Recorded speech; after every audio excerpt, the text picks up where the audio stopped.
Hello everyone, আসসালামু আলাইকুম। কি অবস্থা সবার? আশা করছি সবাই অনেক ভালো আছো। আলহামদুলিল্লাহ আমিও ভালো আছি। আমি আনাসের আম্মু তোমাদের মাঝে নতুন আরও একটি ভিডিও নিয়ে চলে এসেছি। আজকের ভিডিওটা না একদম সকাল সকাল থেকে আমি শুরু করেছি। জানো, আজকে সকালটা না এত সুন্দর ছিল, একদম একটু কুয়াশা কুয়াশা ভাব, মেঘলা মেঘলা ভাব ছিল, আর গুড়ি গুড়ি বৃষ্টিও পড়ছিল। ওই তোমার ৬টা নাগাদ বাজে, তখন আমি উঠে একদম বাইরের পরিবেশটা দেখে একটু ফ্রেশ হয়ে কাছে নিয়ে চলে গেছি বাড়ির উঠোনে কিছু ডাঁটা কাটার জন্য।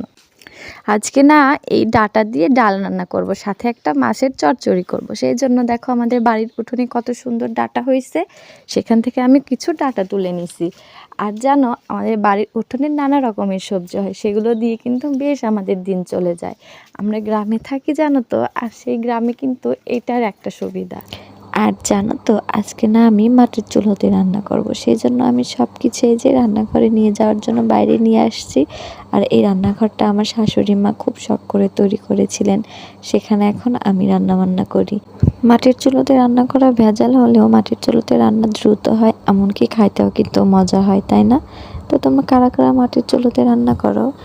আর আমাদের না ৩টা ঘর, একটা হচ্ছে আমার বিয়ের পর আমার শ্বশুর মশাই দিছে, ওইটা হচ্ছে পাকা ঘর রান্নার জন্য, আর একটা আমার শাশুড়ি মায়ের রান্নাঘর, আর এইটা আমার শাশুড়ি মায়ের রান্নাঘরে রান্না করতে ভালো লাগতো না জন্য উঠোনের এক কর্নারে এরকম করে একটা রান্নাঘর তুলে নিচ্ছে।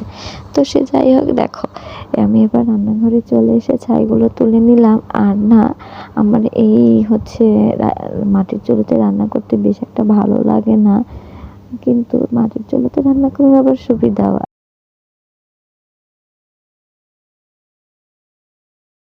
কি, মাটির চুলার রান্না কিন্তু খাইতেও ভালো লাগে।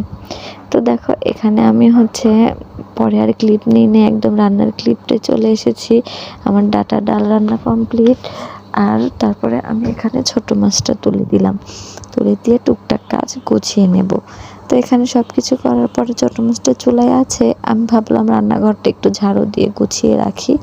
আর তারপরে গোছাতে গোছাতে আমার হচ্ছে মাছটাও হয়ে গেছে। আচ্ছা, তোমরা আমাকে একটু সাপোর্ট করো না কেন? একটু সাবস্ক্রাইব করলে কি হয় বলো তো? তোমাদের মাঝে কত কষ্ট করে আমি ভিডিও শেয়ার করি, এই ভিডিওগুলো করতে যে কতটা কষ্ট হয়।